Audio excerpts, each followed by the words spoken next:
Lesson 17 មេរៀនទី17 Traffic ចរាចរណ៍ Vocabulary ពាក្យ Traffic ចរាចរណ៍ Traffic jam ស្ទះចរាចរណ៍ Bad អាក្រក់ Good ល្អ Terrible គួរឲ្យខ្លាច Especially ជាពិសេស Morning ពេលព្រឹក Noon ពេលថ្ងៃត្រង់ Evening ពេលល្ងាច Not really អត់សូវ Weekend ចុងសប្តាហ៍ Holiday ថ្ងៃឈប់សម្រាក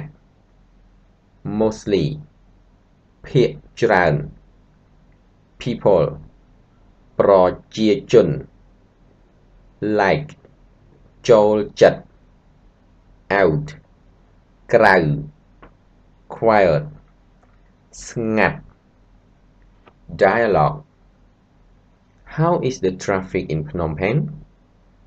ចរាចរណ៍ក្នុងទីក្រុងភ្នំពេញមិនដែរ On work days traffic is very bad ថ្ងៃធ្វើការចរាចរណ៍ស្ទះណាស់ Especially in the morning and evening ជាពិសេសពេលព្រឹកនិងពេលល្ងាច At noon is not really bad ពេលថ្ងៃត្រង់វាអត់សូវស្ទះទេ How about on the weekend and holidays ចុះចំណែកចុងសប្តាហ៍និងថ្ងៃឈប់សម្រាក In the morning the traffic is not really bad ពេលព្រឹកចរាចរណ៍អត់សូវស្ទះទេ But in the evening is terrible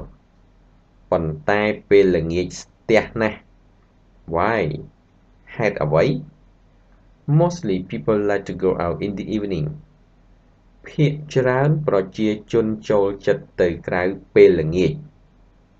How about on Khmer New Year and ភ្ជុំបិណ្ឌ Day ចុះចំណែកថ្ងៃចូលឆ្នាំខ្មែរនិងថ្ងៃភ្ជុំបិណ្ឌ Phnom Penh is so quiet ភ្នំពេញស្ងាត់ណាស់ Traffic is good ចរាចរណ៍អត់ស្ទះទេ